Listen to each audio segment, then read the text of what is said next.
Jelang Pilkada Bali tahun 2024, perolehan suara dari kelompok Gen Z yang cukup tinggi dinilai menjadi penentu masa depan Bali ke depannya. Oleh karena itu, para kandidat harus mampu menyerap aspirasi dari kelompok Gen Z.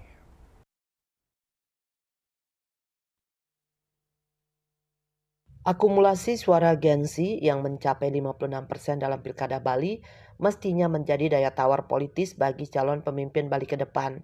Menurut akademisi Iputu Tuni Sakabawalandra, dengan tingginya perolehan suara yang dimiliki oleh Gen Z ini tentu akan menentukan siapa yang terpilih menjadi gubernur, wakil gubernur Bali maupun bupati, wakil bupati dan wali kota, wakil wali kota. Oleh karena itu, para kandidat ini harus memikirkan aspirasi dari kelompok Gen Z. Seperti diketahui, kelompok Gen Z ini sudah sangat cerdas dan kritis terhadap pemerintah.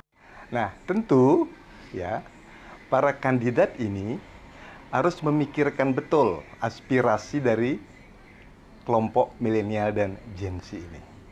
Ya, Nah, kita tahu bahwa kelompok milenial dan Gen Z ini adalah kelompok masyarakat yang sudah sangat familiar dengan teknologi.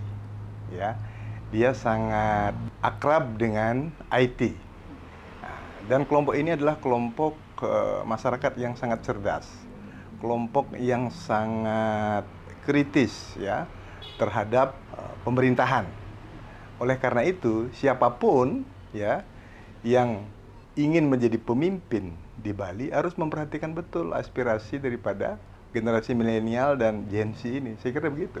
Pihaknya juga berharap kepada kelompok Gen Z harus membuka diri terhadap kondisi sosial kemasyarakatan sekarang. Karena di tangan kelompok Gen Z inilah masa depan Bali dipertaruhkan.